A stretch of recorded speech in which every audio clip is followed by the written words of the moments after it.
हिंदू धर्म से सिख धर्म पैदा हुआ, हिंदू धर्म से जैन धर्म पैदा हुआ, हिंदू धर्म से बौद्ध धर्म पैदा हुआ। तो आखिर हिंदू धर्म से बौद्ध धर्म पैदा हुआ। हिंदू धर्म को छोड़कर ही हिंदू धर्म की कुरीतियों को जो फॉलो नहीं कर सकते थे, जो गैर मानवतावादी चीज़ें आज भी हिंदू धर्म में हैं, तो उनको लोग क्यों अपने सर पर, जिन लोगों को सम्मान नहीं मिला, सम्मान नहीं मिला, गैर मानवतावादी जो रवैया है, धर्म पर एक जाति का एक छत्र राज है, वो सत्ता का माध्यम बन गया, संसाधनों का माध्यम कब्जा करने का। श्रेष्ठ धर्म है ये। नहीं, वो कहते हैं ना, वो कहते हैं तो सिखों ने क्यों छोड़ा, जैनियों ने क्यों छोड़ा, बुद्धिस्टों ने क्यों हिंदू धर्म को छोड़ करके, बौद्ध धर्म तथागत गौतम छोड़ करके गए उसको, उन्होंने नए धर्म का आविष्कार किया। जब मानवता का आप अनुसरण नहीं करेंगे तो आप अपने अंदर झांक के देखो ना, आज भी हजारों जातियां हैं हिंदू धर्म में, आज भी आप मनुष्य को मनुष्य नहीं मानते। वो लोग कह रहे हैं कि आप जाइए बौद्धिज्म की तरफ जाइए, बुद्ध बनिए, लेकिन जो 22 प्रतिज्ञा बाबा साहब ने ली है उससे उन लोगों को दिक्कत नहीं। बाबा साहब ने 22 प्रतिज्ञाएं ली हैं, मैं किसको मानता हूँ किसको नहीं मानता, ये राइट टू स्पीच है, ये धर्म का विषय अनुच्छेद 25 से 25, 26, 27, 28 अनुच्छेद जो भारत के संविधान में, वो मेरा अधिकार है। अगर मैं हिंदू धर्म की बात करूँगा तो उसमें जो कमियां उनको नहीं बताऊंगा, वो मेरा राइट है, मैं बताऊंगा लोगों को, तभी तो दूसरी तरफ लोग जाएंगे। लेकिन वो कह रहे हैं हमारे देवी देवताओं का अपमान हो रहा है। नहीं, वो तो हमेशा गैर मानवतावाद की बात करते हैं, वो तो अन्याय अत्याचार को, जुल्म ज्यादती को सबसे अच्छा मानते हैं। सुनो, हाथरस में जिस लड़की को जिंदा जला दिया गया, कोई भी हिंदू धर्म का पुजारी, कोई नेता, कोई हिंदू धर्म का शंकराचार्य वहाँ गया कि इसको क्यों जला दिया रात में आपने, उसका अंतिम संस्कार भी इन लोगों ने मानवीय गरिमा के साथ नहीं होने दिया। तो वो तो मानवीय गरिमा को धूल दूषित करना चाहते हैं। और आज मान्यवर कांसीराम साहब ने जो संघर्ष शुरू किया, आज सबसे पहले तो मैं उनकी पुण्यतिथि पर उनको नमन करता हूं। और मान्यवर कांसीराम साहब ने सामाजिक परिवर्तन की बात कही। समर्थन करते हैं SC ST के लोग जो बौद्ध धर्म अपना रहे हैं, बौद्ध धर्म को दीक्षा ले रहे हैं? नहीं, मैं हर व्यक्ति का समर्थन करता हूं जो किसी भी धर्म को अनुसरण करता है। मेरे संविधान में अधिकार है, हम किसी भी धर्म का अनुसरण करें, यह व्यक्तिगत विषय है हमारा। इसमें संवैधानिक अधिकार को आप कैसे चैलेंज कर सकते हैं? बीजेपी बौखलाए फिर रही है सर। नहीं, तो वो तो बौखलाएंगे।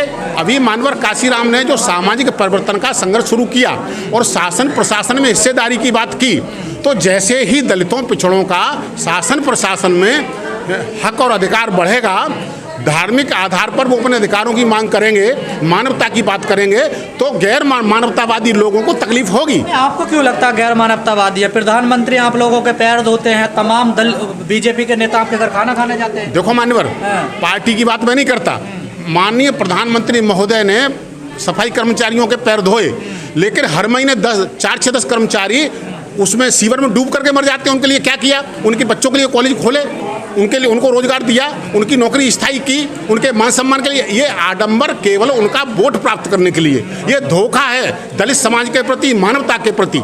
पैर धोने से कुछ नहीं होता। आप पैर तो अपने आप धो लेंगे, वो आप उनको मानवीय गरिमा के साथ एक गरिमापूर्ण रोजगार दीजिए, स्थायी रोजगार दीजिए, उनके बच्चों को शिक्षित कीजिए। एक नए नेता मिले आपको गुजरात से, दलित को लाइट चला रहे हैं, अपने डाइनिंग टेबल पर खाना खिला रहे हैं केजरीवाल। ये बड़े शर्म की बात है कि 21वीं सदी में दलित को अपने साथ खाना खिला करके अपने को मसीहा घोषित कर रहे हैं। वो ये बड़े शर्म की बात है उनके लिए। वीडियोग्राफी की जा रही है, वो बड़ी शर्मनाक बात है। आज दुनिया जो दूसरे नक्षत्रों पर जिंदगी तलाश रही है, आज दलित समाज के व्यक्ति को अपनी टेबल पे खाना खिला करके आप बहुत बड़ा संदेश दे रहे हैं। ये शर्म की और मानवता के विरुद्ध बात है। कह रहे जातिवाद नहीं है। नहीं, जातिवाद नहीं है तो फिर जाति, अरविंद केजरीवाल ने कहा कि मैं बनिए का बेटा हूँ, कहाँ नहीं है जातिवाद?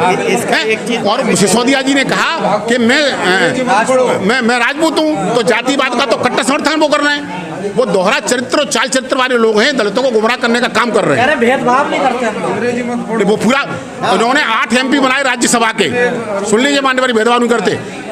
मेरे ख्याल से बहुत बड़े तादाद में वोट दलित समाज के लोगों ने आम आदमी पार्टी को दिया। सभी ने 5 मेंबर पार्लियामेंट राज्यसभा के उन्होंने बनाए पंजाब से, 3 मेंबर पार्लियामेंट उन्होंने दिल्ली से बनाए, एक भी शेड्यूल कास्ट का आदमी बनाया, दलित बनाया। कह रहे बिजली पानी फ्री दे रहा हूँ ना। नहीं, हमें तो शासन सत्ता में भागीदारी चाहिए, जो मानवर का श्रवण बताया। तो ये झूठ बोलना, ये सबसे बड़े भेदभाव करने वाले लोग हैं। हमें गुमराह करके संसाधनों पे, देश के संसाधनों पे कब्जा करके बैठना चाहते हैं। और बिजली पानी की बात नहीं है, हमें बिजली पानी सड़क नहीं चाहिए, हमें तो भारत के शासन प्रशासन और संसाधनों में भागीदारी चाहिए, जिसकी जितनी आरोप लग रहा है कि इस्लामिक लोग, जो इस्लाम धर्म के लोग आपको फंडिंग कर रहे हैं और आप इसलिए धर्म परिवर्तन कर रहे हैं। नहीं तो हिंदू धर्म वाले फंडिंग क्यों नहीं कर रहे? अपने गिरेबान में झांकिए, उल्टा चोर कोतवाल को डांटता है। आपके यहाँ अन्याय अत्याचार है, मानवता की आप बात नहीं करते, लोग हिंदू धर्म छोड़ जाते हैं, सीधी सी बात है। मानवता की बात नहीं होती? नहीं, बिल्कुल मानवता की बात नहीं है।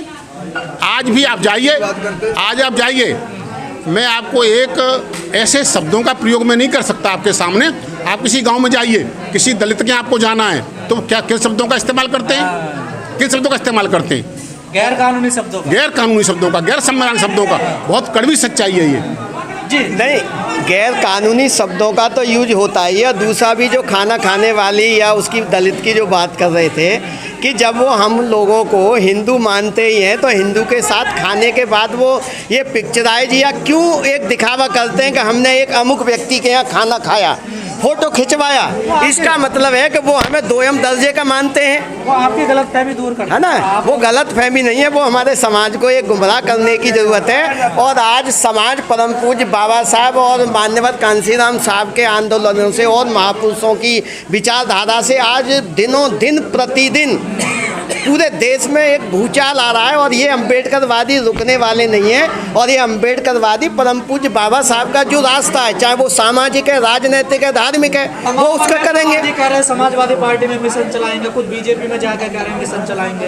बहन जी मिशन से भटक गए, आप कह रहे हैं हम रुक नहीं रहे। हाँ, नहीं देखो, इसका तो आप एक सीधा सा है कि यदि साहब कांसीराम साहब ये बहुजन समाज का निर्माण न करते, DS4 वामसेप और पार्टी के माध्यम से जो सामाजिक और राजनीतिक परिवर्तन हुआ कि हम शासन सत्ता में मालिक बने, हम हुक्मरान बने, और इसी शक्ति की वजह से हमारे जो नेता अन्य दलों में जा रहे हैं, यदि उनकी पूंछ है तो वो इस प्लेटफॉर्म की वजह से, वो साहब मान्यवर कांसीराम साहब के आंदोलन की वजह से नहीं, उन्हें कोई पूछने वाला नहीं है। और उनकी वैल्यू वहाँ क्या है, क्या कर रहे हैं, यहाँ वो बहुत सीना तानते थे, लेकिन आज वो अन्य पार्टियों में जा कर के उनकी बोलती बंद है। उनका स्विच दूसरों के हाथ में, क्या बोलना है, कितना बोलना है, उससे ज़्यादा नहीं बोल सकते। हमारी मजबूत स्थिति है, लेकिन मैंने कहा कि आंदोलन में उतार चढ़ाव, ये सामाजिक परिवर्तन है साहब का। और जो एजेंडा क्या है हमारा, सामाजिक परिवर्तन और आर्थिक मुक्ति का आंदोलन,